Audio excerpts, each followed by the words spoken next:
ठीक आहे. आता आपण इलेक्ट्रोमॅग्नेटिक इंडक्शन करतोय. आता इलेक्ट्रोमॅग्नेटिक इंडक्शनची कन्सेप्ट तुम्हाला मी सांगायचा प्रयत्न करतो. पहिली गोष्ट काय कन्सेप्ट आहे. जेव्हा एखादी कॉईल असेल, बघा वाक्य ऐका, जेव्हा एखादी कॉईल असेल, कॉईल म्हणण्यापेक्षा असं कन्सिडर करतो,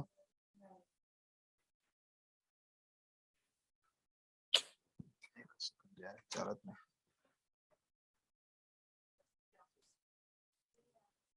हा, आता ह्या केसमध्ये काय होतं बघा, मला आवाज नाही पाहिजे कोणाचा पण, ठीक आहे. जेव्हा अशी ऍझम करा ही तुमची स्प्रिंग आहे, बरोबर, आणि इथं तुमचं एक गॅल्व्हनोमीटर आहे.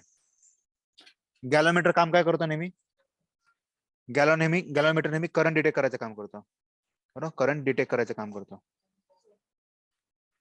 राईट. आणि ह्याच्यामध्ये जर तुम्ही मॅग्नेट टाकला, बघा वाक्य ऐका, ह्याच्यामध्ये तुम्ही मॅग्नेट टाकला की ज्याला नॉर्थ पोल असतो आणि साऊथ पोल असतो, तर काय होतं, इथे फ्लक्स क्रिएट होतं आणि फ्लक्समुळे इथे करंट प्रोड्यूस होतो, किंवा त्याला आपण म्हणू शकतो टेम्पररी ईएमएफ प्रोड्यूस होतो. हे कधी होतं, जेव्हा तुम्ही ह्या मॅग्नेटला ह्याच्या आतमध्ये नेता तेव्हा, तेव्हा तुमचा करंट प्रोड्यूस होतो. अजून करा इनिशियली हा मॅग्नेट इथे आहे, आय इनिशियली असं म्हणू शकतो, ह्याच्यामध्ये झिरो डिफ्लेक्शन दाखवल. जसं तुम्ही त्याला मूव्ह करताय, इथून त्याला आतमध्ये जोराचा नेताय, तो काहीतरी मॉर्निंग करंट दाखवल. अजून करतो 10 एम्पियर करंट दाखवतोय.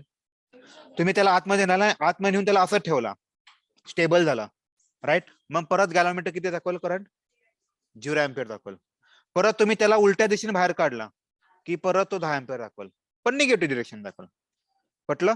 म्हणजे काय होतं, जेव्हा पण तुम्ही एखाद्या वायर मधून, म्हणजे रॉयल ह्याला सोलेनॉइड म्हणतात बेसिकली, त्यातून जेव्हा तुम्ही मॅग्नेट आत बाहेर कंटिन्युअसली करता, त्यावेळेस त्याच्याभोवती करंट फ्लोड्स होतो, किंवा त्याला म्हणतात ईएमएफ इंड्यूस म्हणतात. म्हणून नाव आहे इलेक्ट्रोमॅग्नेटिक इंडक्शन. चॅप्टरचं नाव तोच आहे, इलेक्ट्रोमॅग्नेटिक इंडक्शन. इलेक्ट्रो म्हणजे काय, इलेक्ट्रिक करंट मुळे, मॅग्नेटिक मुळे जो इलेक्ट्रिक करंट होतो, आणि इंडक्शन म्हणजे काय, तयार होणे. ऑलवेज रिमेंबर, इंडक्शन म्हणजे काय, तयार होणे. म्हणून हाच ती कॉन्सेप्ट आहे. त्यांनी हा जो फॅराडेचा एक्सपेरिमेंट दिलेला आहे, आता मी तुम्हाला जो सांगितला तोच हा फॅराडेचा एक्सपेरिमेंट आहे. त्यांनी ही कॉईल घेतली, इथे गॅल्व्हनोमीटर घेतलेला, जेव्हा ह्यातून हा बार मॅग्नेट आहे, हा स्टेबल आहे, तेव्हा हा गॅल्व्हनोमीटर काही डिफ्लेक्शन दाखवणार नाही. जसं तुम्ही हा बार मॅग्नेट आत टाकचाल, इथे फ्लक्स क्रिएट होतील, ह्या फ्लक्स मुळे ह्याच्यामध्ये करंट डिटेक्ट होईल. हा आतमध्ये जाऊन तुम्ही ह्याला स्टेबल ठेवला, तर परत गॅल्व्हनोमीटर झिरो डिफ्लेक्शन दाखवल. परत त्याला उलट्या डिरेक्शनने बाहेर काढला, म्हणजे जसं आत टाकला त्या डिरेक्शन बाहेर काढला, तर डिरेक्शन अशी दाखवत होता ना आधी, तर अशी दाखवल. हेच ती कन्सेप्ट आहे बघा. whenever magnet approaches closed circuit consisting of a coil, it produces current in it, बरोबर, त्यामध्ये करंट प्रोड्यूस होतो. It is known as induced current, बरोबर. A coil of galvanometer conducting wire is connected to galvanometer and working strong, ह्याची गरज नाहीये. हे लय महत्वाचं. हे कशामुळे होतं, सगळा फ्लक्सचा खेळ आहे. जेव्हा तुम्ही ह्या मॅग्नेटला आतमध्ये नेता ना, तेव्हा ते फ्लक्स क्रिएट होतात, फ्लक्स लिंक होतात, त्याच्यामुळे त्यांच्यामध्ये करंट इंड्यूस होतो. मग ते दिलं, when the magnet is moved toward the coil, magnetic flux linked with the coil increases and galvanometer shows the deflection. जेव्हा तुम्ही त्याला अवे करता, हा केसमध्ये तो डिक्रीज होतो आणि galvanometer shows the decrease in opposite direction. बरोबर की नाही, म्हणजे अशीच कन्सेप्ट आहे. आता तुम्हाला जे सांगितलं तसं, जेव्हा तुमच्याकडे हा मॅग्नेटला तुम्ही इकडे ढकलता, तेव्हा ह्या मॅग्नेटच्या ह्यांच्या बरोबर एक फ्लक्स क्रिएट होतात, त्याच्यामुळे करंट फ्लो होतो. जेव्हा तुम्ही त्याला बाहेर काढता, आता पण फ्लक्स लिंक होतात, पण इन अपोजिट डिरेक्शन होतं. हेच ती कन्सेप्ट आहे बेसिकली. म्हणून हा पॉईंट झालेला आहे. झालं. आता ह्यामध्ये काय करायचं, पहिली दुसरी गोष्ट, परत त्यांनी काय केलेलं आहे, कॉईल कॉईल एक्सपेरिमेंट केलेला आहे. कॉईल कॉईल एक्सपेरिमेंट मध्ये काय करतात, जसं की एक मॅग्नेट ठेवला, त्याच्याभोवती शेजारी एक दुसरं लोखंड ठेवलं, आणि त्याच्यावर तिसरं लोखंड ठेवलं, तर काय होईल, ह्या मॅग्नेटमुळे ह्या लोखंडामध्ये टेम्पररी मॅग्नेटिझम करून, ह्याच्यामुळे हा लोखंड त्याला चिटकल, बरोबर. हीच कन्सेप्ट इथे पण होते. मग त्यांनी काय केलं, दोन कॉईल घेतलेल्या आहेत, ही एक कॉईल घेतलेली आणि ही एक कॉईल घेतलेली, आणि इथे त्यांनी गॅल्व्हनोमीटर जोडलेला आहे. त्यांचं असं म्हणणं आहे, जर मी ह्या कॉईल मधून करंट पास केला, वाक्य जर मी ह्या कॉईल मधून करंट पास केला, तर इथे काय क्रिएट होईल, मॅग्नेटिक फील्ड क्रिएट होईल. ह्या मॅग्नेटिक फील्ड मुळे इथे पण मॅग्नेटिक इंडक्शन क्रिएट होईल, म्हणजे इथले फ्लक्स ह्याच्याबरोबर लिंक होतील. लिंक झाल्यामुळे काय होतील, इथं करंट तुम्हाला डिफ्लेक्शन व्हायला चालू करा. जो हा एक्सपेरिमेंट जो आहे ना, कॉईल कॉईल एक्सपेरिमेंट, हाच तो सांगतो. मग ते सांगितलं बघा, two coils are kept near each other, a battery B is connected, resistor connect केलेला आहे, combination series, galvanometer in connected across the secondary, ही सेकंडरी कॉईल, ही प्रायमरी कॉईल आहे. Switch on the battery and press, ही battery on करायची आणि press key करायचं, current flow होईल. करंट फ्लो झाल्यामुळे काय आलं, हे महत्वाचं. The magnetic flux link with the second coil increases. म्हणजे ह्याच्यामुळे करंट फ्लो गेल्यामुळे इथं मॅग्नेटिक फील्ड क्रिएट झालं. हे मॅग्नेटिक फील्ड दुसऱ्या कॉइल बरोबर लिंक होतील, म्हणजे त्याला मॅग्नेटिक फ्लक्स लिंक होतील. त्याच्यामुळे काय झालं, ह्याच्यामध्ये करंट प्रोड्यूस झाला आणि हा प्रोड्यूस गॅलोमीटरने इंडिकेट केलेला. हेच ती कन्सेप्ट आहे. आता तसंच आहे. आता पुढे काय सांगितलंय, आता ही की तुम्हाला काय करायची, ही की रिव्हर्स करायची आहे. की ही की काय केली त्यांनी, ही की रिलीज केलेली. रिलीज केली म्हणजे काय होईल, ही की रिलीज केल्यामुळे काय त्यातले जे लिंक झालेले फ्लक्स आहेत ना ते कमी व्हायला लागेल. जसं आता पाण्याची मोटर चालू केली तर पाणी भरपूर येईल. जसे तुम्ही पाण्याच्या मोटरचं बटन बंद करताल तर पाणी यायचं हळूहळू कमी होईल. म्हणजे तेच कन्सेप्ट होते इथे पण. तिथं इथं कॉईल काय होईल तुमचं, मग डिक्रीज व्हायला लागेल. जे ऑलरेडी एवढ्या अमाऊंटने लिंक झाले होते ना, एवढ्या अमाऊंटने, आता तेवढ्याच अमाऊंट कमी कमी होतील. म्हणजे फ्लक्स कमी जरी झाले, चेंज झाला फ्लक्स मध्ये, तर तुमचा नेहमी करंट प्रोड्यूस होत असतं. हीच ती कन्सेप्ट आहे. पण लक्षात ठेवा, जेव्हा त्यातून स्टडी करंट होतं, when steady current flows through a first coil then galvanometer does not show any deflection. हे तुम्हाला आता मी सांगितलं होतं. हे कसं सांगितलं होतं, समजा एखाद्या मॅग्नेट मध्ये हा तुमची कॉइल आहे, त्याच्यामध्ये जर तुम्ही मॅग्नेट टाकलं, त्याच्यामध्ये तुम्ही मॅग्नेट टाकला, हा मॅग्नेट इथं स्टेबल राहिला तर कुठल्याही प्रकारचा करंट फ्लो होत नाही. पण हा जेव्हा मुव्हिंग होतो continuously, then only current generate. ही कन्सेप्ट इथं लागू होते. मग तेच जेव्हा तुम्ही हा बॅटरीतून कंटिन्युअस सेम करंट ठेवचाल, तेव्हा तुमचा कुठल्याही प्रकारचा तो डिफ्लेक्शन दाखवणार नाही. परत एक्झामिनरचा आवडता क्वेश्चन, हा खूप म्हणजे खूप महत्वाचा आहे. फॅरेडेचा फर्स्ट लॉ. फर्स्ट लॉ काय सांगतो हे सांगायचा प्रयत्न करतो. फर्स्ट लॉ काय सांगतो, जेव्हा एखादी कॉईल असेल, ही कॉईल आहे, ह्या आतमध्ये करंट कधी प्रोड्यूस होतो, जेव्हा ह्या मॅग्नेटला मी ह्याच्या आतमध्ये कंटिन्युअसली मूव्ह करल, मागं पुढं करल, तेव्हा त्याच्यामध्ये ईएमएफ जनरेट होतो. ईएमएफ किंवा करंट जनरेट होतं. ही महत्वाची कन्सेप्ट आहे. म्हणजे हे काय होतं बेसिक, जेव्हा तुम्ही ह्याला आतमध्ये नेता तेव्हा हे जे फ्लक्स लिंकेज असतात, फ्लक्स लिंकेज चेंज होतो. जेव्हा त्याला तुम्ही बाहेर काढता तेव्हा पण फ्लक्स चेंज होतो. मग फ्रायडेचा फर्स्ट लॉ ते सांगतो, जेव्हा पण कधी त्यांच्यामध्ये फ्लक्सचे लिंकेज चेंज होतो, तेव्हा त्यामध्ये करंट प्रोड्यूस होत असतो. म्हणून ते झालं, whenever there is change in magnetic flux in a close circuit and induce EMF produce. हे पटलं सगळ्यांना. जेव्हा पण कधी ते मागं पुढं होतं, त्याच्यामध्ये फ्लक्सचे कंटिन्युअसली लिंकिंग चेंज होत राहते. तसं झालं तरच करंट प्रोड्यूस होतो किंवा ईएमएफ प्रोड्यूस होतो. जर तुम्ही त्याला आतमध्ये नेला आणि तसं ठेवला तर करंट प्रोड्यूस होणार नाही. का, त्याचे फ्लक्स चेंज होत नाही, या केसमध्ये स्टेबल राहतील. ठीक आहे. Second law, the magnitude of induce EMF in the circuit is directly proportional to rate of change of magnetic flux linked with the circuit. याचा अर्थ असा होतो, याचा अर्थ असा सांगायचा प्रयत्न करतो मी. समजा ही कॉईल आहे, आता तुम्हीच मला आन्सर द्याल. हा गॅल्व्हनोमीटर आहे, ह्याच्यामध्ये मॅग्नेट आहे. ह्या मॅग्नेटला मी ह्याच्या आतमध्ये आत बाहेर मी 10 मीटर पर सेकंड करतो. त्याच मॅग्नेटला मी आता 50 मीटर पर सेकंड करतो. त्याच मॅग्नेटला मी 100 मीटर पर सेकंड करतो. नाउ टेल मी, कुठल्या सिनेरियो मध्ये तुमची सगळ्यात जास्त फ्लक्सची लिंकिंग जी चेंज होईल कुठल्यामध्ये होईल, 100 मध्ये होईल. म्हणजे तुमचा पर सेकंडला 100 होतोय, म्हणजे तुमचा काय रेट वाढतोय. तुमचा रेट वाढला की तुमचा ईएमएफ पण वाढेल. मग हा जो सेकंड लॉ तेच सांगतो. सेकंड लॉ काय सांगतो, जेवढ्या जोरात तुम्ही बघा, जेवढ्या जोरामध्ये तुम्ही त्याचे फ्लक्स लिंकेज चेंज करताल, तेवढा जास्त तुमचा ईएमएफ प्रोड्यूस होईल. पटलं. म्हणजे या केसमध्ये तुम्ही 100च्या स्पीडने त्याला हात बाहेर केलं की तेवढा जास्त तुमचा ईएमएफ प्रोड्यूस होईल. पटलं. तर तुम्ही 10च्या स्पीडने केला तर तुमचा ईएमएफ थोडा कमी प्रोड्यूस होईल. का, ह्या केसमध्ये कन्सेप्ट एकच आहे, जेवढं जोरात जेवढं जास्त तुमचं लिंकिंग चेंज होईल, कंटिन्यू मागं पुढे होईल, तेवढा तुमचा जास्त ईएमएफ प्रोड्यूस होणार. ऑल सेट आहे. आता हा तो त्यांनी, म्हणून त्यांनी डी∅dt याचा अर्थ होतो, डीटी म्हणजे काय, चेंज इन टाइम असतो. जेवढा कमी टाइम मध्ये जेवढा जास्त हा चेंज होईल तेवढा तुमचा ईएमएफ प्रोड्यूस होईल. म्हणून हा ई हा डायरेक्टली प्रोपोर्शनल डी∅dt आहे. आणि हा निगेटिव्ह काय दिलाय, कारण हा रिव्हर्स इनव्हर्स म्हणजे काय, रेट ऑफ चेंज आहे. हा निगेटिव्ह साइन आहे, अपोज डिरेक्शनला असतो. बरोबर, हे एक झालं. दुसरी गोष्ट, आपण 10th मध्ये तुम्ही बघा, आपण इलेक्ट्रोमॅग्नेट शिकलो होतो, बरोबर की नाही. इलेक्ट्रोमॅग्नेटची ताकद कधी वाढेल, आपण 3 गोष्टी शिकलो होतो. जेव्हा त्यातून आपण करंट पास करल, जेव्हा तुम्ही त्यातून करंट इन्क्रीज करल, पहिला पार्ट होता. किंवा सेकंड पार्ट कसा, जेव्हा तुम्ही नंबर ऑफ टर्न्स तुमचे वाढतील, तर तुमचा त्यातला जो लिंक होणारा करंट पण वाढेल. मान्य तुम्हाला. जसं की एक्झाम्पल घ्या, एक वायर आहे त्याला फक्त 5च टर्न्स आहेत, आणि दुसरी वायर आहे त्याला 100 टर्न्स आहेत. नाव टेल मी, जर मी ह्यातून मॅग्नेट मागं पुढे केलं आणि ह्यातून पण केलं, कुठल्यातून जास्त होईल, खालच्यातून होईल. कारण की ह्यालाकडे जास्त एरिया भेटेल किंवा जास्त नंबर ऑफ फ्लक्स लिंक जास्त होतील, चेंज होतील जास्त. म्हणून तुमच्या फॉर्म्युलामध्ये त्यांनी इथं N5 दिला बघा. हा पण एक खूप महत्वाचा आहे. N5 हा जो फ्लक्स असतो हा N5 म्हणजे तुमच्या नंबर ऑफ टर्न्स वरती डिपेंड आहे. किती तुमचं फ्लक्सिंग चेंज होतं. मग E equal to N d∅dt. हे खूप महत्वाचं आहे. ह्याचं युनिट लक्षात ठेवा, वेबर पर सेकंड. जर फ्लक्सचं युनिट हे वेबर आहे, टाइमचं युनिट आहे सेकंद, आणि हे डिवाइड असतं पण वेबर पर सेकंद. सगळ्यांना पटलं का? हे ऑल सेट आहे. हा लॉ सगळ्यात जास्त इम्पॉर्टंट. जर तुम्ही मागचे क्वेश्चन बँक बघताल तर तुम्हाला कोण हा लॉ खूप वेळा विचारला. त्याच्यानंतर लेंज लॉ काय असतो? आता लेंज लॉ तुम्हाला सांगायचा प्रयत्न करतो. लेंज लॉला मी असं म्हणू शकतो, जर तुम्ही आपला 10वी मध्ये रेझिस्टन्स काय असतं तुम्हाला माहिती आहे का? Opposition to flow of current असतो. लेंज लॉ त्याचाच भाऊ आहे.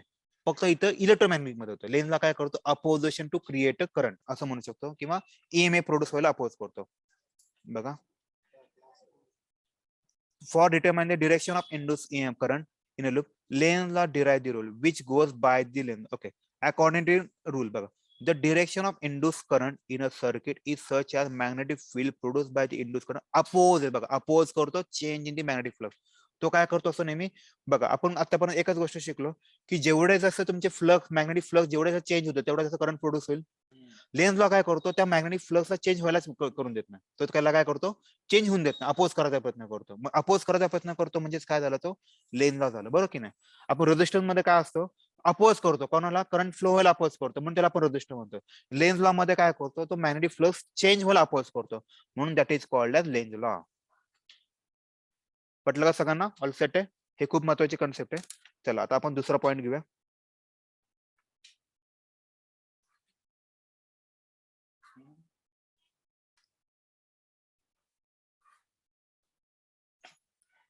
एक मिनिट, ठीक आहे, नवीन पेज लागू आपण, डोंट वरी. ठीक आहे, मला तुम्हाला पुढचा फोटो घेऊ आपण.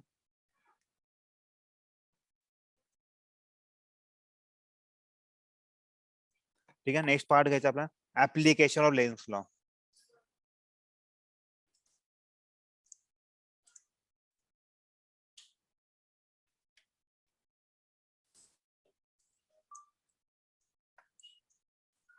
ओके, ऍप्लिकेशन ऑफ लेन्स एवढा महत्वाचा नाहीये. लेन्स लॉची कन्सेप्ट हीच आहे बेसिकली. बघा, consider north pole of the magnet, ह्याची काय एवढी गरज नाही, सोडून द्या. याची पण काय एनर्जी कॉन्झर्वेशन लेन्स लॉ, ह्याची पण काय गरज नाही, सोडून द्या. लेन्स लॉ आणि फॅराडे लॉ. बघा, आपण लेन्स लॉ मध्ये काय शिकलो? फॅराडे लॉ मध्ये काय शिकलो? ई इज मायनस d∅dt असतो, बरं. आता आपण जर तुम्ही बघा इलेक्ट्रोस्टॅटिक चॅप्टर शिकलो, हा जो फ्लक्स असतो, हा फ्लक्स तुम्ही कधी पण बघा, बी इंटू ए असतो. मॅग्नेटिक इंडक्शन इंटू एरिया असतो. फ्लक्स आपण कसं असं शिकलो होतो ना, बघा इथे एक छोटासा एरिया काढला होता, इथून लाईट ठेवली होती, इथून तेवढ्यातून जेवढे पण रेज बाहेर पडतात हा त्याचा एरिया झाला, हा बी झाला. म्हणजे फ्लक्स म्हणजे काय झाला? बी इंटू ए आला. आपल्याला तेच करायचं आता. मग मी काय करतो? ई इज इक्वल टू, बरोबर, मायनस बी, याला मायनसला मायनस साइन देतो, D by D T of B A करतो. ए हा कॉन्स्टंट, ए कधीच चेंज होत नाही, म्हणून ए ला बाहेर काढलो. ई असं करतो, E equal to minus A into DB upon D T. हे खूप महत्वाचं आहे. डीबी काय करतोय बघा, हे सगळ्यांना पटलं का? लेन्स लॉ म्हणजे कन्सेप्ट आहे. लेन्स लॉ आणि फॅरेडे लॉ मध्ये कुठे आला? हे करायचंच नाहीये. ठीक आहे, सगळ्यांना पटलं का? ऑल सेट आहे. नंतर हे एवढं कळालं सगळ्यांना? ऑल सेट आहे. ह्याच्यामध्ये फक्त एवढंच लक्षात ठेवायचं, हा काय करतो? हा जो ए जो आहे हा नेहमी पॉझिटिव्ह, कारण एरिया नेहमी पॉझिटिव्ह असतो. And DB by DT is positive as B is increasing with the time. म्हणजे तुमचा जो जसा टाइम वाढत जाईल तसं तुमचे नंबर ऑफ फ्लक्स किंवा लिंकिंग मॅग्नेटिक इंडक्शन वाढत जाणार आहे. त्यामुळे तो बी दिलेला आहे. झालं, बाकीचं काय करायची गरज नाही, हे काय करायची गरज नाही. ठीक आहे, आपण नेक्स्ट फोटो घेऊया. एक मिनिट होल्ड करा फक्त.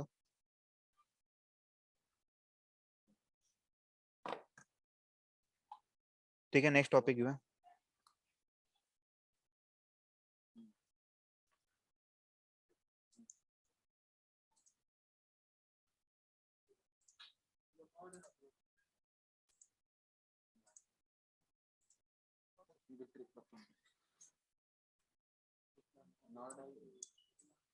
हे आवाज बंद करा ना प्लीज यार.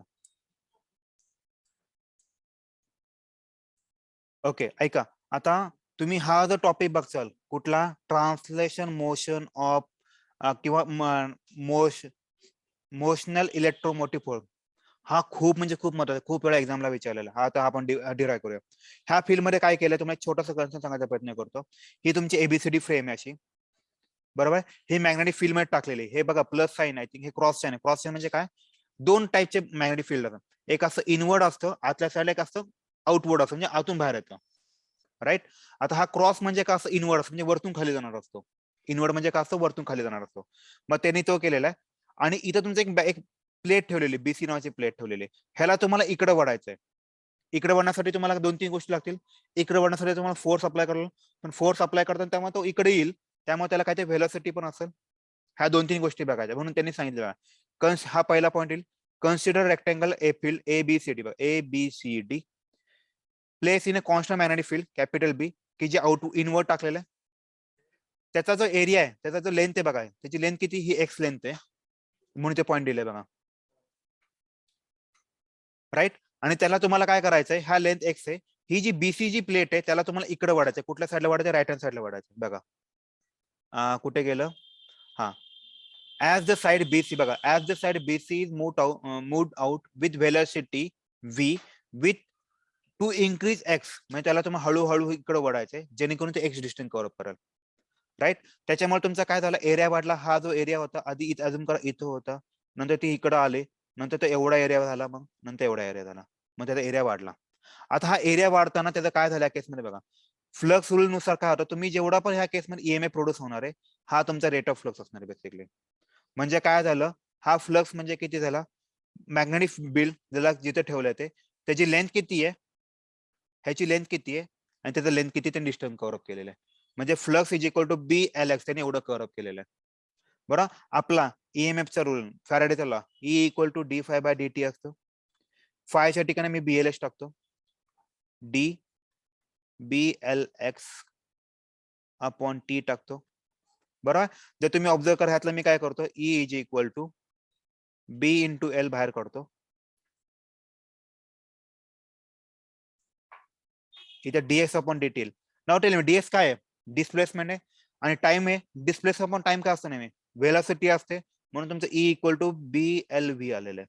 हे पटलं का सगळ्यांना, म्हणून तुमचं E equal to B L V आलंय, हे सगळ्यांना कळालं का, राईट. आता त्यांनी काय करायचं, तुमचा जो फोर्स असतो, कुठल्या ह्याच्यामध्ये फोर्स जो असतो तो क्यू इंटू ई असतो, क्यू इंटू ई असतो, बरोबर. हा झाला तुमचा स्केलर पॅटर्न मध्ये. त्यांना व्हेक्टर पॅटर्न मध्ये करायचं, म्हणून त्यांनी काय केलं, ह्याला बघा, मग त्याला काय केलं, F is equal to Q into V bar cross V bar, हे आधीच्या चॅप्टर मध्ये आपण शिकलो होतो. व्ही बार क्रॉस व्ही बारला काय असतो, हा क्रॉस बार आहे, म्हणून मी काय केलं, F is equal to Q V B sine theta असतो. का असं आलं, कारण ए बार क्रॉस बी बारचा फॉर्म्युला तो ए बी साइन थिटा. जर ए डॉट प्रोडक्ट असतं तर काय केलं असतं, A B sine cos theta आलं असतं. हा क्रॉस प्रोडक्ट आहे म्हणून ए बी साइन थिटा आला. हे पटलं सगळ्यांना, हा माझा फोर्स झाला बघा. म्हणजे पहिला पार्ट माझा हा झाला, हा वाला पार्ट. दुसऱ्या पार्ट मध्ये फोर्स अप्लाय केला. तिसऱ्या पार्ट मध्ये मी वर्क क्रिएट करणार आहे. वर्क म्हणजे काय असतं, फोर्स इंटू डिस्प्लेसमेंट असतं, ते आपल्याला करायचंय. डिस्प्लेसमेंट ह्या केसमध्ये लेंथचे पॅटर्न मध्ये टाकायचंय, म्हणून त्यांनी वर्क काढलंय. Work is equal to F into L. एफचा आत्ताच आपण फॉर्म्युला केला, Q V B sine theta केलंय बघा. म्हणजे वर्क इज इक्वल टू काय आलं, एफ इंटू एल आला. एफ म्हणजे काय, आत्ताच आपण लिहिला, Q V B sine theta into L आला, बरोबर. आता आपण पुढचा टॉपिक बघा, मग तुम्हाला थोडं आयडिया येऊन जाईल. ओके. जर तुम्ही ऑब्झर्व करा, हा जो ईएमएफ असतो म्हणजे पोटेन्शियल असतो, हा नेहमी वर्क अपॉन क्यू असतो. V equal to W upon Q झालं. आता डब्ल्यू चा फॉर्म्युला मी इथे टाकतोय बघा, म्हणजे V is equal to W चा Q V B sine theta L upon Q आला. ह्या क्यू ला क्यू कट झाला, म्हणजे ई ची व्हॅल्यू किती आली, V B sine theta L आला. आता त्यांनी मॅक्झिमम साठी साइन थिटाची व्हॅल्यू 1 पकडली, त्याच्यामुळे हा कट झाला. म्हणजे तुम्ही काय आला, E equal to B L V, हा तुमचा फॉर्म्युला. पटलं का सगळ्यांना. पण डाऊट आहे केसमध्ये. 3 स्टेप आहे. पहिली स्टेप आपण काय काढला बघा, ए काढला, नंतर फोर्स काढला, नंतर वर्क काढला. सॉरी 4 स्टेप आहे. नंतर आपण व्ही काढला. आता मी तुम्हाला शॉर्टकट मध्ये करून दाखवता.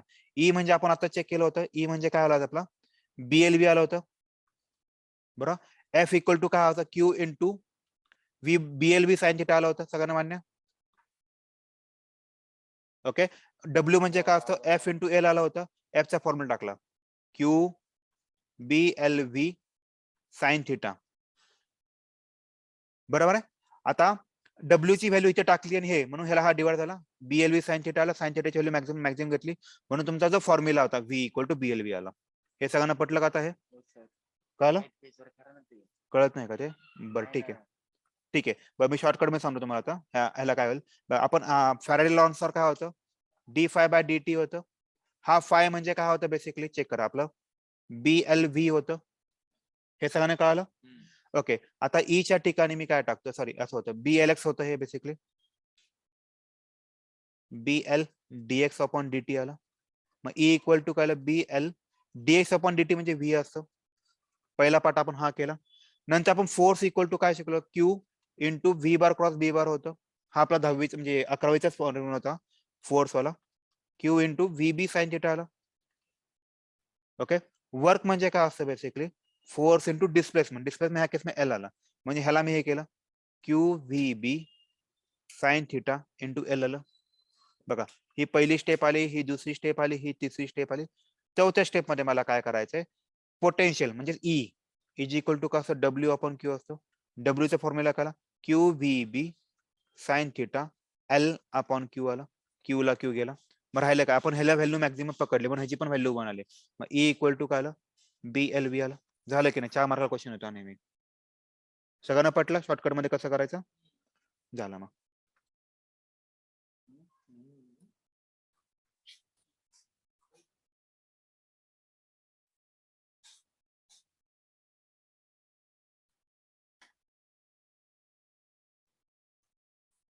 ठीक आहे. आता पुढचा पार्ट घ्यायचा आपल्याला. थोडा अँगल क्रिएट करायचा ह्या केसमध्ये. आय थिंक हा एवढा इम्पॉर्टंट नाहीये. ठीक आहे. मी पुढचा पण एक फोटो घेतो त्यामुळे आपलं बरं पडेल. 1 मिनिट होल्ड करा फक्त. हा घे 1 मिनिट. तिसरं चौथं पेज राईट.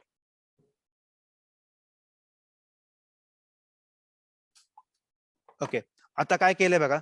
रोटेटिंग बार मध्ये मला पुढचा पॉईंट घेऊ दे. मला बरं पडेल. 1 मिनिट होल्ड करा.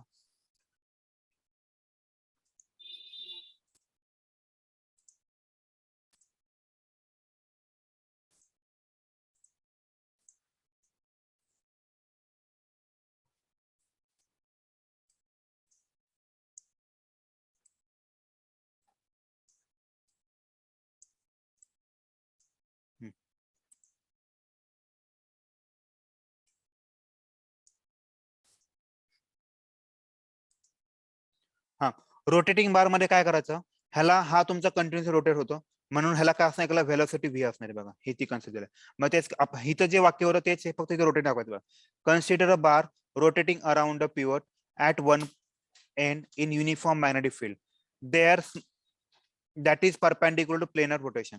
DR जो आहे त्याचा स्मॉल सेगमेंट आहे. हा स्मॉल सेगमेंट केलेला आहे. आता त्याच्यानंतर तुम्हाला त्याची जो व्हेलॉसिटी व्ही हा व्हेलॉसिटी तो रोटेट होतोय मॅग्नेटिक फील्ड मध्ये. त्यामुळे त्याच्यामध्ये EMF प्रोड्यूस होणार आहे. बरोबर का? 2 गोष्टी आहेत बघा. आता ह्या गोष्टीचं असं का रिलेट करायचं? असं का ठरवायचं ते सांगतो तुम्हाला. तुम्ही काय करू शकता ह्या केसमध्ये? एक तर ह्याला स्टेबल ठेवा आणि ह्याला मूव्ह करा, मागं पुढे करा, किंवा उलट करा. ह्याला स्टेबल ठेवा आणि ह्याला मागं पुढे करा. हे 2 ऑप्शन्स आहेत. आता ते जो करतो ते सेकंड ऑप्शन करतो. ह्याला फिक्स ठेवतात आणि ह्याला मागं पुढे करतात ते. राईट? अशी ती कन्सेप्ट आहे. मग त्या केसमध्ये पण तुमचा फ्लक्स चेंज होणार आहे प्रत्येक वेळेस, तर EMF प्रोड्यूस होणार आहे. ओके. मग ह्या केसमध्ये जो EMF असणार आहे तो हाच असणार आहे E equal to BV DR असणार आहे. कारण आपण वरती प्रूफ केलं होतं BLV होतं. ह्या केसमध्ये L म्हणजे तुमचा ह्या केसमध्ये DR असणार आहे. त्या हे काय ना त्याला त्या सेगमेंटचा. मग तुम्हाला E काढताना हे रोटेशन काढायचं बघा. हा जो आपण हे DR जो काढतो छोटीशी लेन घेतलेला आपल्या पूर्ण लेनचा काढायचा म्हणून BV असं करायचं. इंटेशन काढायचंय. हा छोटासा झाला माझा. इथे मी D काढतो. इंटिग्रेशन म्हणजे काय? असं छोट्या छोट्या तुकड्यांचं मोठं करायचं त्याला इंटिग्रेशन म्हणतात. हा एकच मिनिट. तर इंटिग्रेशन ऑफ DE आलं आणि ते तुम्हाला लेंथ 0 टू L पासून करायचंय. तर integration of 0 to L BV DR करायचंय. BV ह्याचं इंटिग्रेशन काय येईल? R येईल आणि तुम्ही इथे 0 टू L टाकायचंय. मग आता आपण इंटिग्रेशन मध्ये नेहमी करतो पहिले अप्पर लिमिट करतो मायनस लोअर लिमिट जे काही त्याला BVL आला. हे तुमचा आन्सर आला. ठीक. एकच मिनिट होल्ड करा. ठीक आहे. आपण आता ह्या केसमध्ये काय करायचं हवाला ते तुम्हाला एक मिनिट एक पार्ट राहिला ते तुम्ही ते बघता आपल्याला 10th मध्ये किंवा 12th starting V equal to R omega formula तो फॉर्म्युला इथे टाकायचा बी व्ही च्या ठिकाणी आर ओमेगा टाकतो आणि इथे डी आर टाकतो. आता बी आणि ओमेगा कॉन्स्टंट आहे 0 टेल देतो म्हणजे काय बी ओमेगा कॉन्स्टंट काढला 0 टेल आर डी आर आला. आर डी आर इंटेशन काय येईल बी ओमेगा आर इंटेशन काय येतं आर स्क्वेअर अपॉन 2 येतं इथे आणि एल इथं लोअर लिमिट अप्पर लिमिट आहे म्हणजे तुमचं काय 1/2 असंच येईल बी ओमेगा आणि अप्पर लिमिट टाकलं L square minus lower limit 0 आलं मग तुमचा फॉर्म्युला किती आला 1/2 बी ओमेगा एल स्क्वेअर हा तुमचा फॉर्म्युला आला. आवाज बंद ठीक आहे ऑल सेट आहे. चला आपण पुढचा टॉपिक घेऊया.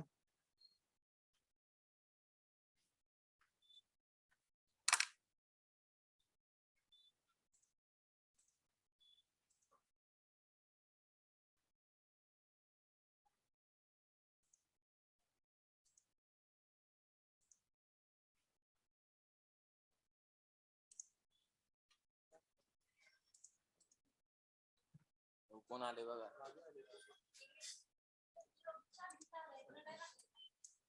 हा ठीक आहे लागलं का त्याला ना काय आहे बोलायचं अनु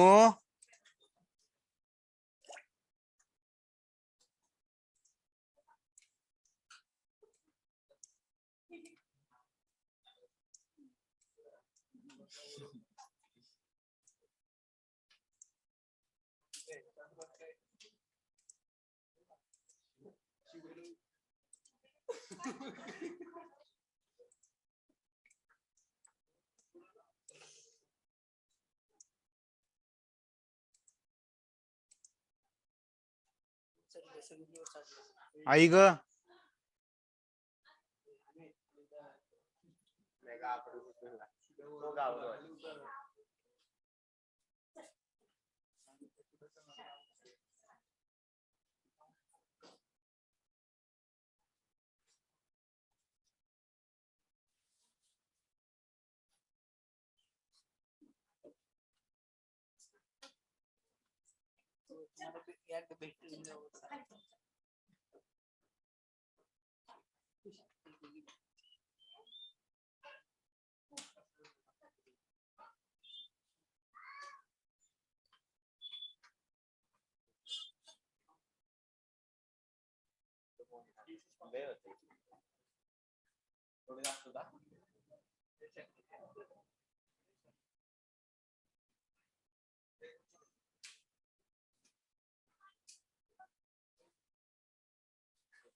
ठीक आहे चला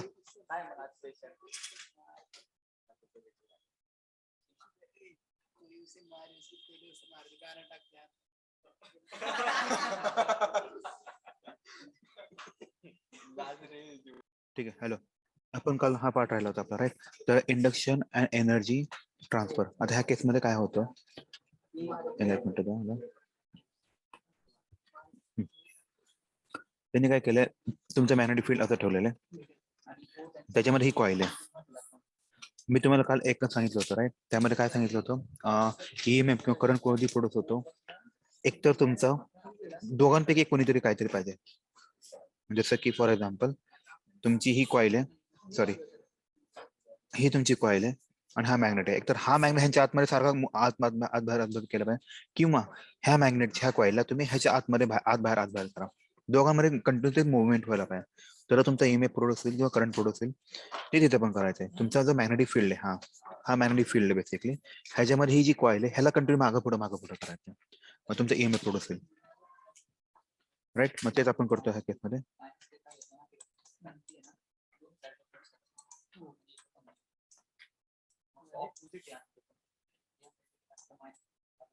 बघा आता आपण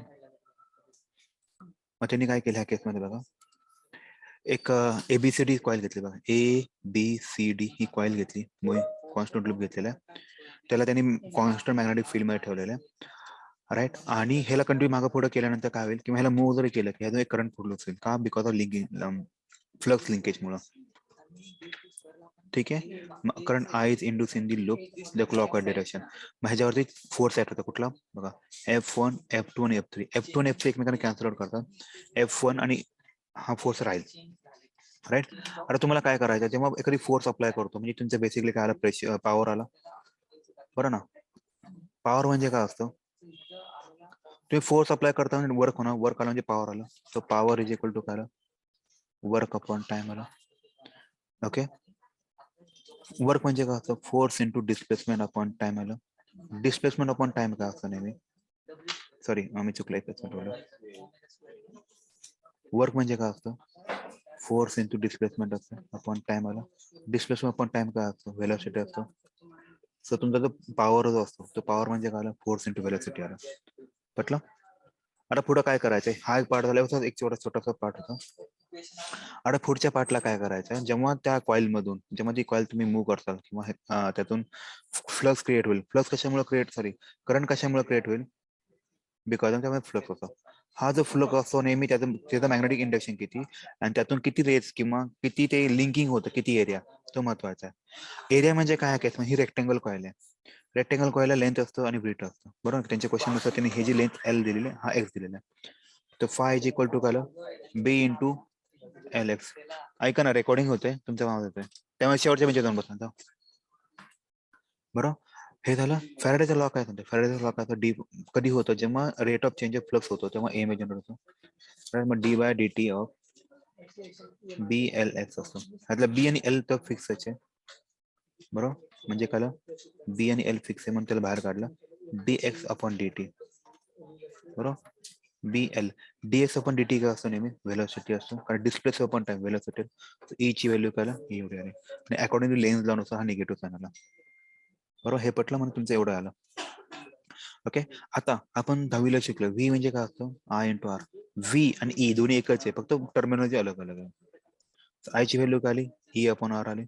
मग तेच करतो, आता आयच्या ठिकाणी काय करतो, E अपॉन आर करतो. म्हणजे काय, मायनस, ह्याला त्यांनी मॉड्यूल मध्ये घेतले ना, मायनसचं प्लस झालं, BLV अपॉन आर आला, झालं. आयची व्हॅल्यू आली. हे झालं. आता तर तुम्ही ऑब्झर्व करा, ह्यांच्यामध्ये जो फोर्स ऍक्ट होतो, F1 आणि F आणि हा -1, म्हणजे असं म्हणायचं इथे गेलेला आहे. कारण की जेव्हा तुम्ही ह्याला इकडं मूव होईल, नकल फोर्स येईल, ह्याला कोणी हा अपोज केला, ह्या दोघांचं डिरेक्शन वेगळं आहे, म्हणून हा F is equal to -F आलेला, F इक्वल टू -F आलेला, बरोबर. आपण ऑलरेडी शिकलो होतो, F म्हणजे काय असतो, ILB साइन थिटा असतो, बरोबर. सगळ्यांना पटलं काय. आता F म्हणजे काय असतो, basically F is equal to असतो, हा जो F असतो, म्हणून मी इथे लिहितो F इक्वल टू आला, F equal to ILB sine theta असतो. हा थिटा तुम्हाला मॅक्झिमम घ्यायचा आहे, म्हणून साइन थिटाची मॅक्झिमम व्हॅल्यू 1 असते.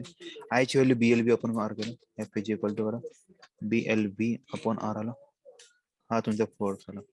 ओके. आपण मगाशी जे एक हे आधी बघितलं, प्रेशरचा फॉर्म्युला काढ, पॉवरचा फॉर्म्युला काढला, power equal to force into velocity झालं. ही फोर्सची व्हॅल्यू आणि व्हेलॉसिटी व्हॅल्यू टाका तुम्हाला फक्त,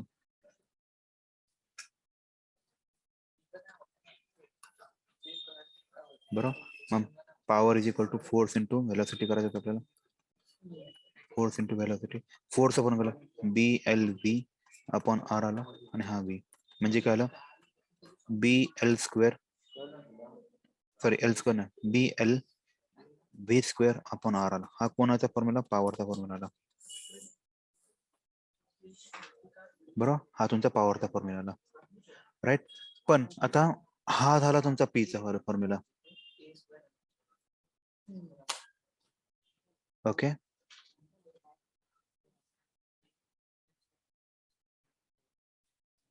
एकच मिनिट यार, माझा आयची व्हॅल्यू आली,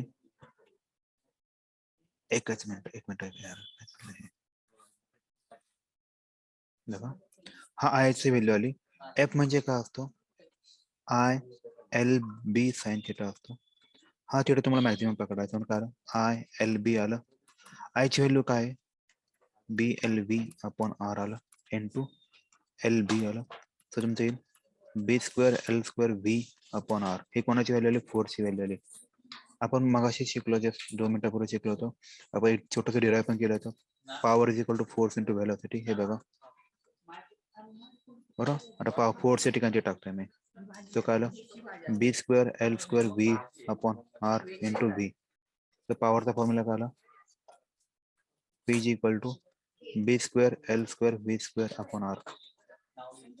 झालं की जे तुमचं डेरिव्हेशन आहे. हे तुमचं डेरिव्हेशन. यार तुम्ही घरी जाता का? मग शांत बस म्हटलं ना तुम्हाला मी. ठीक आहे, त्यानं पटलं का? नेक्स्ट टॉपिक घेऊ आपण आता. नेक्स्ट टॉपिक आहे सेल्फ इंडक्टन्स वाला.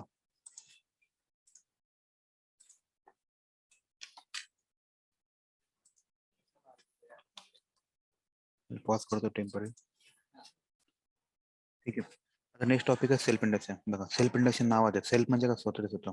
इंडक्शन म्हणजे काय? प्रोड्यूस होणे. जो स्वतःचे स्वतः इंड्यूस ईएमएफ प्रोड्यूस करतो स्वतःमध्ये, स्वतःच्या कॉइलमध्ये, त्याला म्हणतात सेल्फ इंडक्शन. म्हणून डेफिनेशन बघा, the production of induce EMF in the coil on the account of change in the current, it is called as phenomenon of self induction.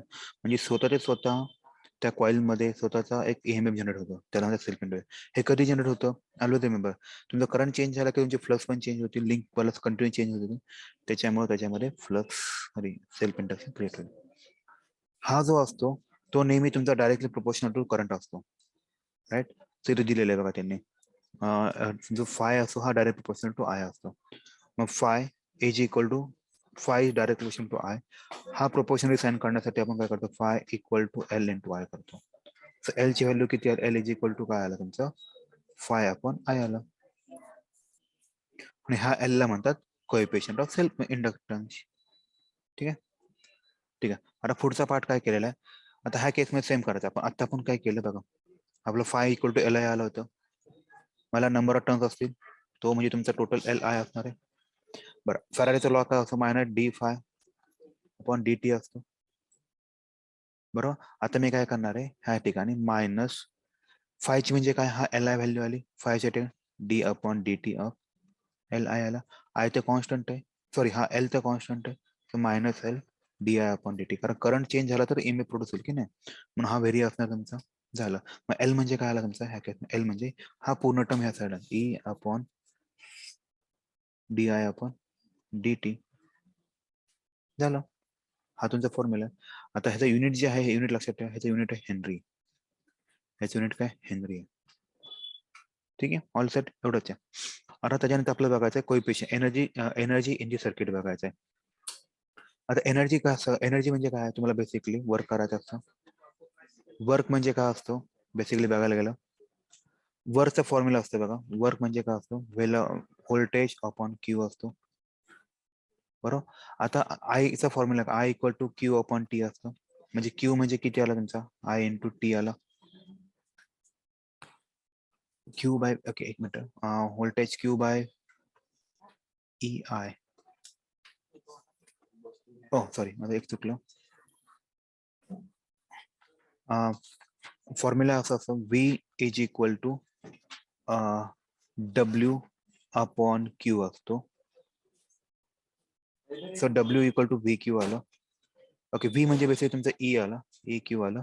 I equal to तुमचा Q upon T असतो. So Q ची value किती आली तुमची? Basically I into T आली. बरोबर, Q into I into T आले. म्हणून ह्या केसमध्ये तुमचा जो डब्ल्यू जो आहे, ए इंटू आय. टी हा छोटासा टाइम साठी घेतोय, म्हणून मी इथे छोट्या टाइम मध्ये छोटं वर्क होईल, म्हणून D W is equal to E I D T आला. आता ई चा फॉर्म्युला आता आपण जे डिराईव्ह केला होता, ई इज इक्वल टू काय होता? L D I by D T. आता मी जस्ट काढून टाकलं ते, बरोबर ना, फॅरेडेच्या लॉ नुसार. हा बघा, E is equal to L D I by D T. आपण तेच टाकणार आहे ह्या केसमध्ये. राईट, मग ई च्या ठिकाणी आपण ते व्हॅल्यू टाकली. ई च्या ठिकाणी काय झालं? Minus L D I upon D T into I into D T आला. हा डी टी गेला म्हणजे काय आलं? Minus L I D I आला. हा तुमचा छोटासा वर्ग झाला. आता तुम्हाला पूर्ण वर्क करण्यासाठी तुम्हाला ऑब्विस तुमच्या करंटची व्हॅल्यू वाढवायला पाहिजे किंवा तो तुम्हाला कुठून तरी न्यावायला सुरुवात करावं लागेल. मग तुम्ही स्टार्टिंगला करंट 0 असतो, मग हळूहळू तुम्हाला ते वाढवावं लागेल. करंट वाढल्यामुळे त्याचे फ्लक्स चेंज होतील, मग तुमचा ईएमएफ प्रोड्यूस होईल, म्हणजे वर्क क्रिएट होईल. म्हणून आपण ह्याला काय करायचं, इंटिग्रेशन करायचं आहे केसमध्ये. आता इंटिग्रेशन करताना काय करणार, work is equal to integration DW आला. मग तुम्हाला लिमिट टाकायचं 0 पासून आपण I0 पर्यंत करतोय, minus L I D I आला.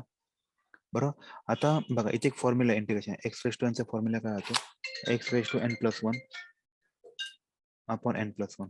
इथं आय ची व्हॅल्यू 1 आहे, म्हणजे काय I raise to 1 plus 1 upon 1 plus 1, म्हणजे किती आला, आय रेस टू 2 अपॉन 2 आला. म्हणजे किती आला, मायनस एल तर कॉन्स्टंट आहे, हा बाहेर आला, I square upon 2 into 0 I0 आला. तर मायनस एल अपॉन 2, मी पहिली मोठी व्हॅल्यू टाकली, मायनस छोटी व्हॅल्यू टाकली, म्हणजे तुमचं असेल minus L by 2 into I0 square आला. पण अप्पर लिमिट म्हणून लोअर लिमिट टाकलेला. आता त्यांनी तुमचं जे उत्तर आलं तुम्ही चेक करा, इथे पण निगेटिव्ह मध्ये आलं, मग त्यांनी त्याचा फक्त मॅग्निट्यूड घातलं, मग 1/2 LH करून. मग एनर्जी ऑफ द सर्किट किती आले, एनर्जी ऑफ द सर्किट तुमच्याकडे 1/2 LH कर. हा खूप वेळा क्वेश्चन विचारलेला, त्यामुळे हा घेतला. ठीक आहे, ऑल सेट आहे. ओके, मग नेक्स्ट टॉपिक बघूया आपण.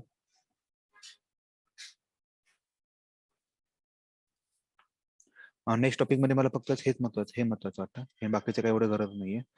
आता रेझिस्टन्स जेव्हा आपण सिरीज मध्ये बघतो तेव्हा, बरोबर, हा R1 असेल, हा R2 असेल, तर आपण कसं लिहितो, कसं लिहितो, R equal to R1 plus R2 लिहितो. जे रेझिस्टन्स पॅरल मध्ये असतील,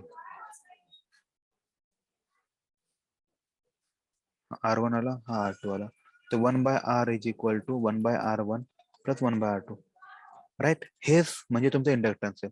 समजा तुमचे दोन इंडक्टन्स, हा एक इंडक्टन्स आणि हा एक इंडक्टन्स, त्याची व्हॅल्यू L1 L2 असेल. L1 प्लस L2 जेव्हा सिरीज मध्ये जोडतात, जेव्हा तुम्ही त्याला पॅरल मध्ये जोडचाल तेव्हा काय 1/L1 प्लस 1/L2 हे जेव्हा 1/L झालं की नाही, हेच ती कन्सेप्ट आहे. मला तुम्हाला हेच सांगायचं होतं. ठीक आहे, त्याच्यानंतरचा टॉपिक आहे म्युच्युअल इंडक्शन इंडक्टन्स. हा पण एक महत्वाचा आहे. म्युच्युअल इंडक्टन्स म्हणजे कसं माहितीये का, एखाद्या आता काय काहींच्या घरात शेजारचे असतात, म्हणजे कसं ह्यानी गाडी घेतली की ह्यानी पण गाडी घेणार, ह्यानी घर घेतलं की ह्यानी पण घर घेणार, बरोबर ना. ते म्हणजे म्युच्युअल इंडक्टन्स टाईपच आहे. मग हेच म्युच्युअल इंडक्टन्स आहे. म्हणजे काय करतो, जेव्हा मी एखाद्या कॉईल मध्ये बघा, ह्या इथे डायग्राम मध्ये दिसते, जेव्हा मी एखाद्या कॉईल मध्ये करंट फ्लो करतो, ह्या करंट फ्लो झाल्यामुळे काय ह्याच्यावरती मॅग्नेटिक फ्लक्स क्रिएट होतील, आणि हा मॅग्नेटिक फील्ड मुळे ह्याच्यामध्ये मॅग्नेटाइज होईल, आणि ह्याचं करंट डिटेक्ट व्हायला चालू, हे महत्वाचं आहे. जेव्हा जसं ह्यासून ह्याचा मी स्टॉप करत, तर इथला गॅलोमीटर पण स्टॉप होईल, का ते फ्लक्स लिंकिंग होणार नाही आणि ते स्टॉप होऊन जाईल. तेच दिलेले, त्यालाच म्हणतात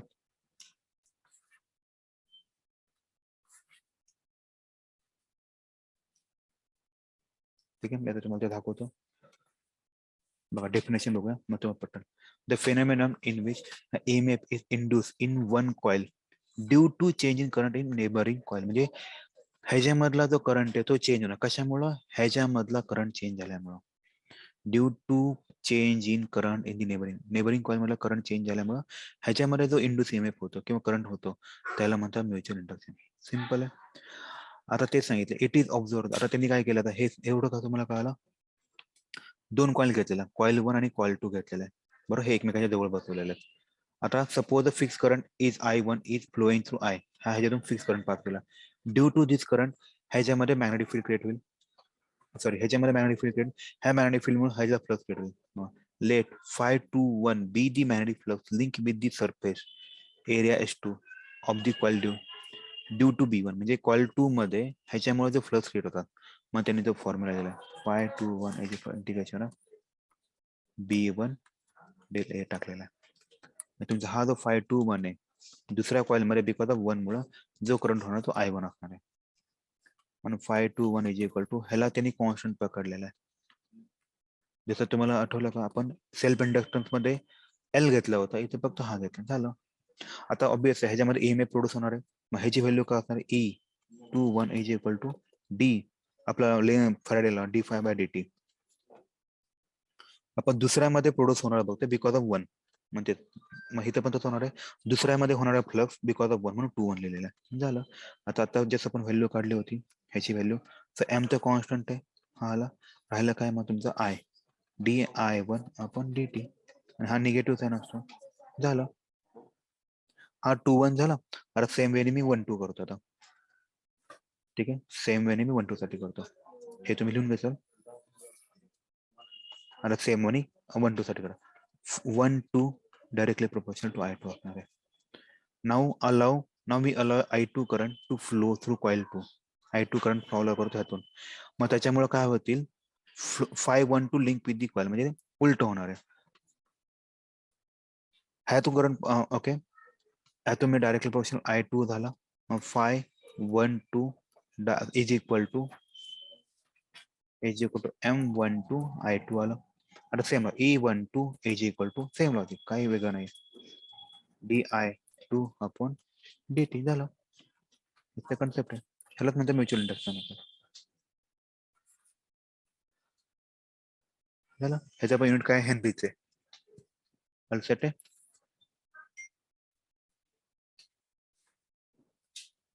परत आहे ट्रान्सफॉर्मर खूप मेन कन्सेप्ट आणि इम्पॉर्टंट आहे. ट्रान्सफॉर्मर काय असेल ते मी सांगायचा प्रयत्न करतो. ते तुम्ही कधी पण ऑब्झर्व करा, आपल्या घराच्या इथं एक ट्रान्सफॉर्मर असतो मध्ये, म्हणजे मोठ्या मोठ्या चौकामध्ये. तो 2 टाईपचे ट्रान्सफॉर्मर असतात.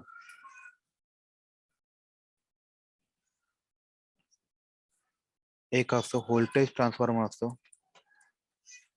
आणि दुसरा असतो करंट ट्रान्सफॉर्मर असतो. आता व्होल्टेज 2 पार्ट पडतात, एक असतो स्टेप अप असतो आणि एक असतो स्टेप डाऊन असतो. इथे पण 2 टाईप झाले, एक आला स्टेप अप आला, स्टेप अप आला, आणि त्याला स्टेप डाऊन आला. स्टेप अप म्हणजे काय, त्याची व्हॅल्यू वाढवायची त्या ट्रान्सफॉर्मरची. ह्याच्यासाठी 2 कॉइल असतात, याला मी लक्षात ठेवा. इथे तुम्हाला दाखवतो, नंतर दाखवतो.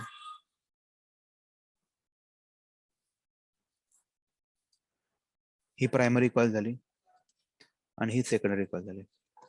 आता स्टेप अप मध्ये काय करायचं बघा, स्टेप अप आहे म्हणजे व्हॅल्यू वाढली पाहिजे. म्हणजे समजा इथं 10 टर्न, नंबर ऑफ टर्न्स वरचा ह्यामध्ये खूप बॅटर करतो. ह्या कॉइलला मी नंबर ऑफ टर्न 10 दिलेले, मला ह्याची व्हॅल्यू वाढवायची, तर मी इथं किती करणार, 100 करणार आहे.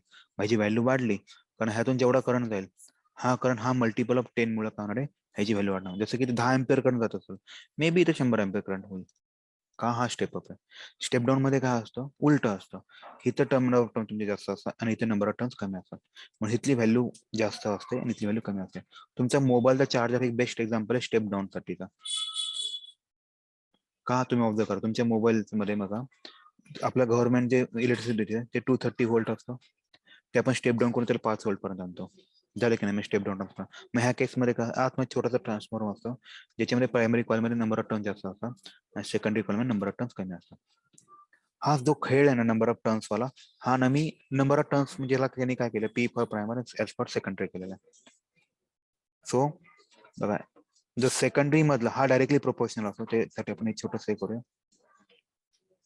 बघा, प्रायमरी मध्ये जो फ्लक्स क्रिएट होणार आहे, हा काय असणार आहे, number of turns into primary into 5 असणार आहे. सेकंडरी मधला जो फ्लक्स असणार आहे, तो number of turns into secondary into flux असणार आहे. म्हणजे EMF जो प्रोड्यूस होणार आहे तो सिंपल आहे.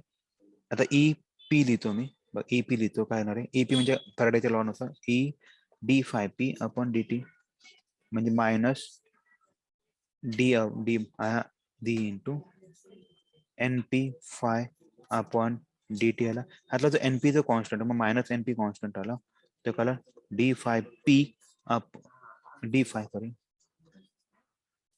Upon dt. एकदम चुकलंय, मला मल्टिप्लाय करायचं.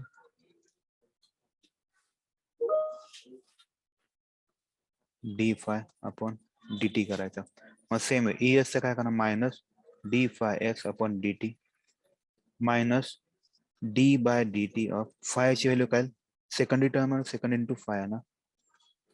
आता मायनस n कॉमन काढतो, NS कॉन्स्टंट आहे, मग काय होला, d∅ अपॉन dt आला. आता मी काय करणार आहे, हा दोघांचा रेशिओ घेणार आहे. हा दोघांचा काय रेशिओ करतो, EP upon ES is equal to minus NP upon d∅ by dt upon minus NS d∅ by dt. तर हे दोन्ही कट झाले, मग तुमचं इक्वेशन आले बघा, ES अपॉन EP. आता मी पहिलं primary minus second upon secondary मायनसला मायनस गेलं, मग प्रायमरी सेकंड हेच केलेलं आहे. आणि हेच क्वेश्चन तुम्ही input power equal to output केलं तर तुमचं सेम लॉजिकनी फक्त तुम्हाला करंटच्या बाबतीत करायचं आहे. हे खूप महत्वाचं आहे. हा सगळा जर तुम्ही बघचाल ना, प्रिन्सिपल ऑफ ट्रान्सफॉर्मर मध्ये कोणी विचारलं, हा प्रिन्सिपल ट्रान्सफर हा म्युच्युअल इंडक्टन्स आहे. म्युच्युअल इंडक्टन्स म्हणजे काय? म्युच्युअल इंडक्टन्स म्हणजे काय मी तुम्हाला सांगितलं. ह्या कॉइल मध्ये जर ह्या कॉइल मध्ये मी करंट पास केला तर ह्याच्यामध्ये तो करंट इंड्यूस होतो किंवा ईएमएफ इंड्यूस होतो का, ह्याच्यामुळे होतो. त्याला म्हणतात म्युच्युअल इंडक्टन्सची कन्सेप्ट आहे. तर कोणी प्रिन्सिपल विचारलं तर म्युच्युअल इंडक्टन्स. ठीक आहे, झाला चॅप्टर एवढा.